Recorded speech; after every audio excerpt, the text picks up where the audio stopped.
Thank you so much for joining us here this evening. This is a very happy occasion.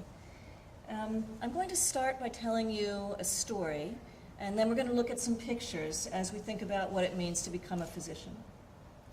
So first the story, and this isn't really part of our story, but it's more interesting to look at than just the words.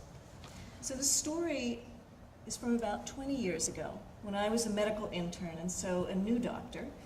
And I came to work in the morning and tried to reach the intern whose service I would cover for that day in addition to my own. I paged him and he didn't answer, because he never answered. He was always late. I was also running late. And I chose, instead of sitting idly at the nurse's station, I thought I would go check in on the patients who were closest to me. So I had a single sheet of paper listing the names of the patients, the medical record number, one word of diagnosis. And I walked down the hall and saw this notation, Mr. Smith, CA/DNR. So that summarizes Mr. Smith as saying he has cancer and he will not be resuscitated if his heart stops. So I tapped on the door and I entered, and Mr. Smith was lying very quietly in bed, really quietly, peacefully, and he had a slight sheen of sweat on him. I couldn't tell if he was breathing.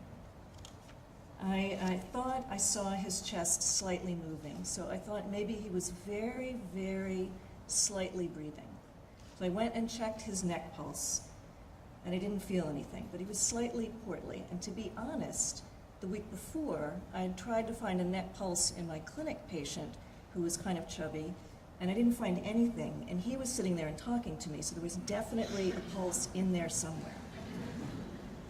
So, repressing a rising sense of panic, I took out my stethoscope and I listened for a heartbeat, reviewing my options. I shouldn't call a code because we weren't supposed to do that, but surely somebody should be called. So who would that be? Maybe my resident. I'd never found a patient who might actually be dead, although I was used to running to codes and attempting to resuscitate people.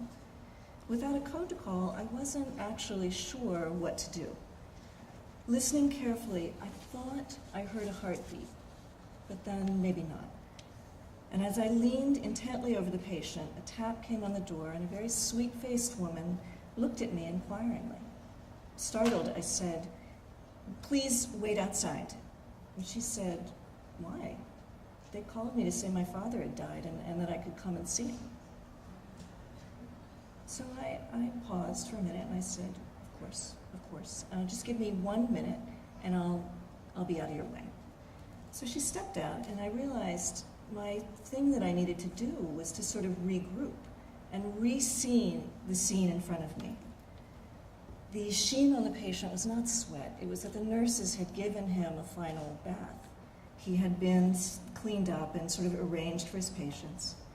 Most importantly, the daughter had cleared up for me my diagnostic dilemma. This patient was definitely dead. He didn't have a moving chest, except for in my mind's eye. Equally clearly, my own anxiety had been so noisy that I was unable to hear the profound silence of a pulseless human being. I stepped out of the room and made way for the patient's daughter. I felt terrible. I felt incredibly stupid. I had failed to make the easiest, the most important, the most obvious and conclusive diagnosis, death. Happily, in this minor case of medical error, the patient was beyond injury by me, nor do I believe his daughter was hurt. But the incident set me thinking. I felt like a charlatan. I felt like a fake doctor, as if I somehow didn't measure up to what a doctor should be and do. Looking back at this incident, which was really embarrassing at the time, I see it differently now than I did then. For one thing, I now appreciate that mistakes are normal. I don't mean to excuse them, I just mean that they are an inevitable part of human endeavor. They're built in. This was not the worst mistake I made that year, or certainly beyond that, and by no means the worst mistake I've observed since. But mistakes are not unexpected. They should, in fact, be anticipated. They should cause reflection and efforts to improve practice, not merely a storm of internal, or for that matter, external punishment. I still believe I made a mistake that day, that I didn't do best what a good doctor should do, but I was actually mistaken in my understanding of where I had erred and how I had deviated from what a good doctor is or does. So let's shift gears for a minute and think about what a doctor is and should be, and about what sort of doctor each of you would like to become. Let's look at a few images of doctors and one of a patient. So we start with Rembrandt, very famous painting, the anatomy lesson from the 17th century. This painting serves as a kind of template for many that followed, not only the ones I show you, but many others. Here's a doctor who really knows, let's see if I can get this to work, who really knows what he's doing. He demonstrates to his enthralled colleagues the function of a tendon in the arm. If you can see that, he's pulling on a tendon. And he may actually be sort of mimicking in live action what that tendon does. He is in control. He's almost a puppet master. He's elegant. He's stuffed full of rare and important wisdom. He's in no way put off or intimidated by the presence of his colleagues or of a corpse. Rather, he takes command and he demonstrates his wisdom.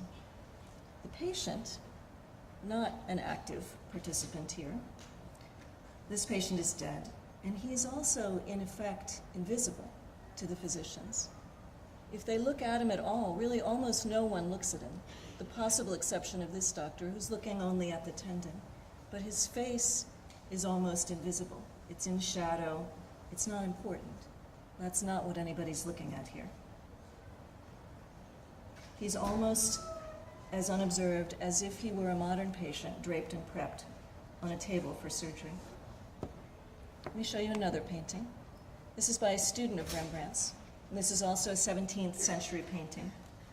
This is a doctor attending a woman with what was then known as dropsy, which is a word that sounds really funny to us now, but it really meant just a series of conditions that had to do with widespread swelling. Mostly today, we would think that this was probably congestive heart failure or kidney failure.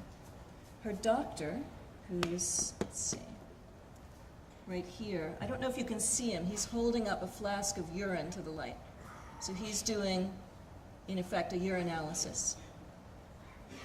He, too, is elegant. He's practicing his obscure art. He's deriving conclusions that are unknowable to the patient and her family. But we still examine urine today, actually. We do urinalysis probably on almost every patient who's admitted to the hospital. But his conclusions and treatments would fall for us somewhere between humor and malpractice. What he thinks is to know there is not what we think. I also note that he stands apart from the patient. He's very isolated from the patient. The comfort that is given to her is given by the two women in the picture. Either this one is probably a family member, and this is probably a granddaughter, I would guess. Next, we move forward in time to the 19th century. This is a very well-known painting by Thomas Eakins. Here is again a doctor who holds the full respect of his colleagues.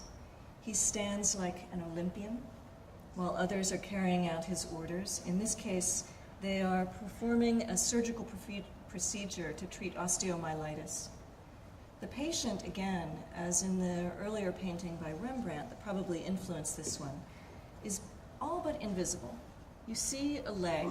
It's actually really hard to see where the rest of the patient is.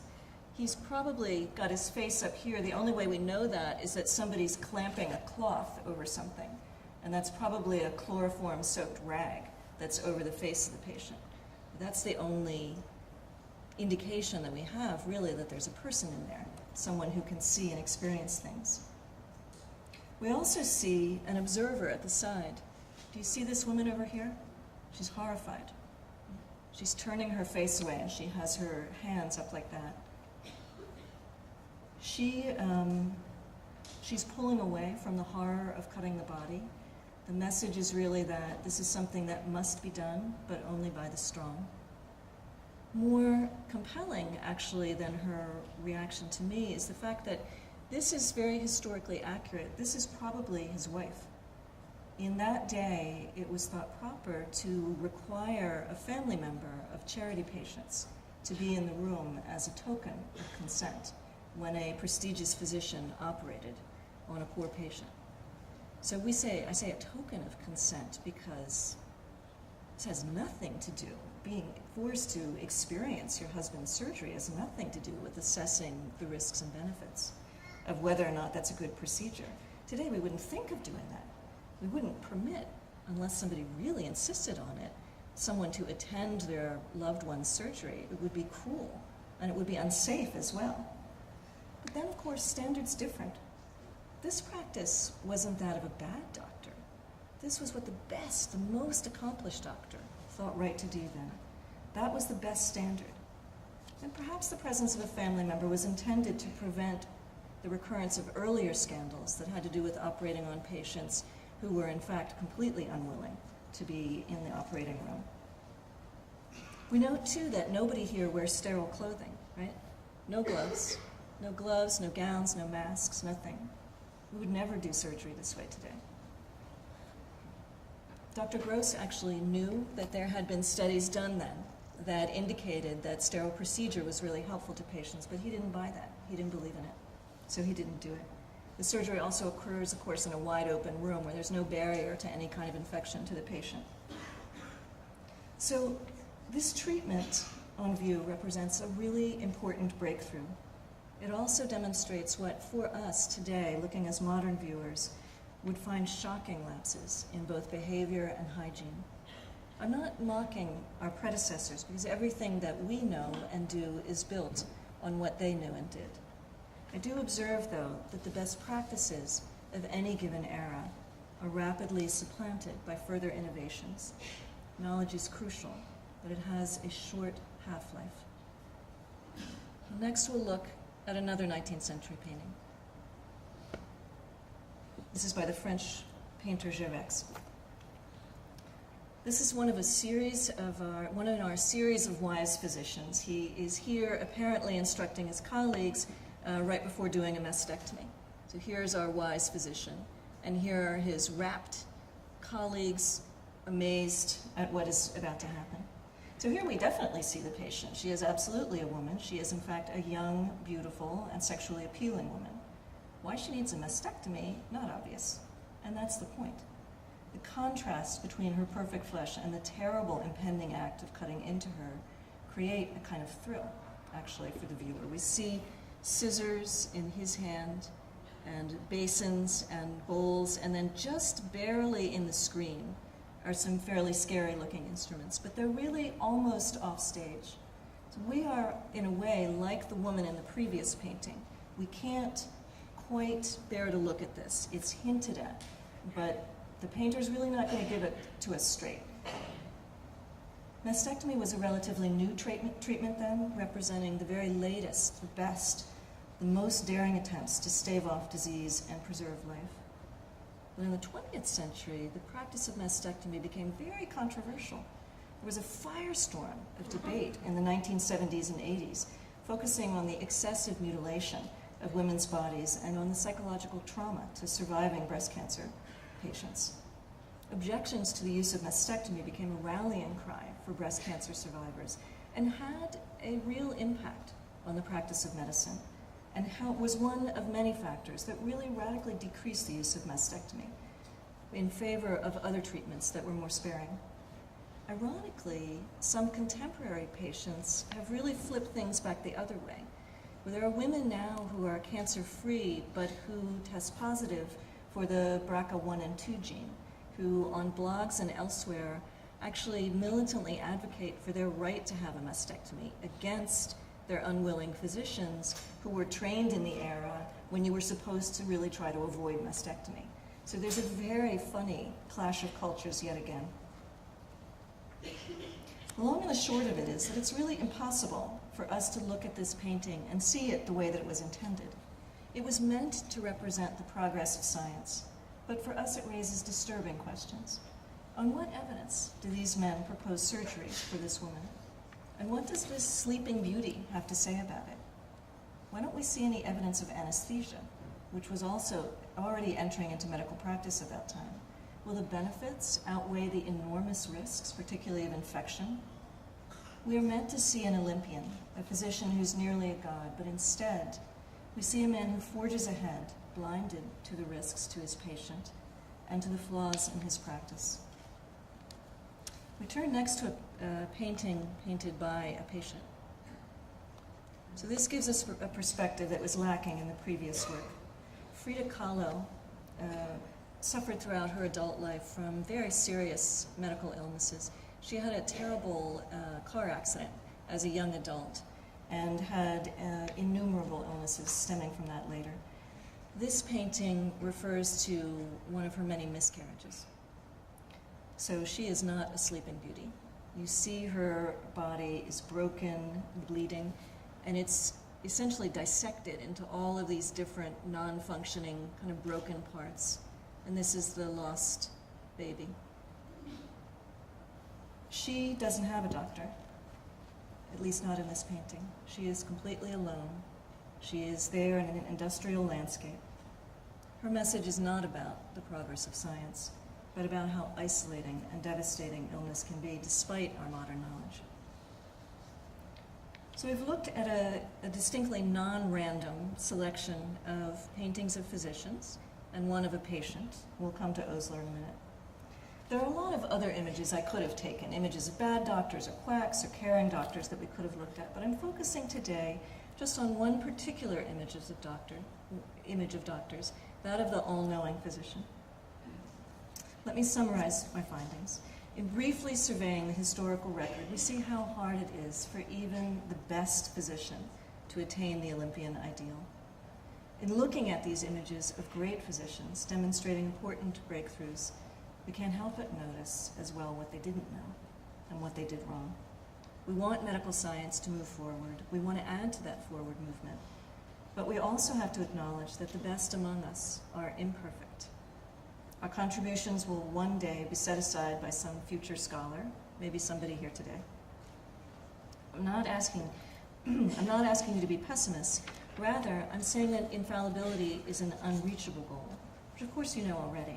But I'm making a further point and suggesting that infallibility is not a desirable goal.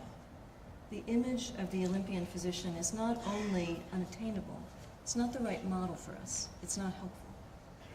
The Olympian stance is isolating. It leaves our patients isolated at a time when they need support. It also leaves us isolated from each other and the support that we need. Then, too, the Olympian position provides a vantage point from which it's very difficult to admit error, to reconsider, to learn new ways of seeing, and to make room for the insights of the young. So let's return to that moment years ago when my patient's daughter told me that her father was dead, which I had failed to discover despite my stethoscope and the best efforts of my teachers. What lessons do I now take from that moment? First of all, death is actually not as clear as I would have liked to think. Since then, being in the ethics field, I've been involved in a number of different policy endeavors related to the definition of death. And in reviewing criteria for brain death and for organ donation after cardiac death, I found to my surprise it's not at all hard to get a group of very wise physicians to argue hard about the definition and timing of death. It's actually not that simple. So perhaps that moment for me was a harbinger or premonition of my work to come. Or maybe that moment raised me the question of how to be a professional. I was not entirely honest with the daughter of a deceased patient. I could have confessed that I didn't know her father was dead and was glad she cleared this up for me. It would have been embarrassing, but it would have been the truth. Would that have been helpful to her? Would that have been physicianly? In the moment she came to be with her father and to grieve, did she need the distraction of my story and my mistake? And of course, in my embarrassment, I was at risk of responding harshly to the daughter, as embarrassed people do. I'm happy to say that if I couldn't be wise, at least I don't think I was mean. Because illness is cruel to patients and families. Not all sick people or their family members want our company or empathy, but they all deserve the offer. This aspect of medicine doesn't change. Medical advice and recommendations will change if we all do our jobs, but giving solace will never cause future physicians to look on your work with amusement or disdain. I don't want to harangue you about being kind to the patients. As a parent, I'm aware that haranguing is ineffective. In any case, you already know it's important. But what you may not know is how hard it is to remain empathic. There will be days when the broken medical system or your colleagues or even your patients will seem perfectly calibrated to drive you mad with frustration. Nonetheless, what you'll need to retain is the capacity you now have to be kind. Finally, what I didn't realize then, but see now, is how hard it was for me to accept a clear medical fact when I didn't expect or want to see it. What makes a truly good physician, which I failed to be in that instance, is one who can see what they have been led to, one who can see that what they have been led to expect doesn't fit the circumstances. You'll have to leave aside the comfort of certainty, of feeling you know exactly what's happening, if you are going to see better than others. In a sense, the belief in one's full grasp of a situation is the first step to getting it wrong. This phenomenon is quite important in clinical practice, where the wish to benefit a patient can combine with a failure to read the data. You will observe physicians over the years who have trouble accepting a bad prognosis or outcome. These are cases that create incredible tension within the medical environment, when other members of the medical care team feel a patient and family are given misinformation because the physician cannot admit that the situation is grim. In the worst of these cases, the patients suffer through treatments that have no real likelihood of improving their condition. They may be robbed of an opportunity to spend time out of the hospital and with their loved ones. So now when I look back on that episode from when I was a new physician, I wish I could be more like that, more like an intern who is just starting out. I felt like a fake doctor because I was not an Olympian, all-knowing physician. Actually, I was the perfect example of a real physician, baffled by an unexpected clinical finding, wishing I knew more, trying to learn more, and hoping to treat patients and their families with respect while I struggled to be useful. Physicians should expect to make mistakes and should expect to feel that they have a lot to learn, no matter how long they've been doing this work. A good physician is reflective. She takes an error as an opportunity to look again and re-examine what she thought she knew. As doctors, we should ask other people what's going on. We should listen to you, our newest colleagues, when you note things that we no longer see. We should all keep a sense of humor. We should try to do good work and realize that there are limits to our ability. As Osler, who you see here, that most Olympian of all physicians, once warned, the greater the ignorance, the greater the dogmatism. So becoming a physician then, and this echoes actually something Dr. Spiegel said, is not something done in a day, but over a lifetime. You will need to master an extraordinary amount of information over the next 4 years, but you won't be done then. You'll be ready to start. And you'll need to be nimble as you add new ideas and set aside over the years much of what we'll teach you. Becoming a doctor is not like climbing a mountain and looking down from the top. It's actually much more like hiking, like going on a long hike with companions, trying not to get lost in the woods, holding onto your compass, learning your way around, and hoping that you will both learn from and teach the people that you meet. Thank you.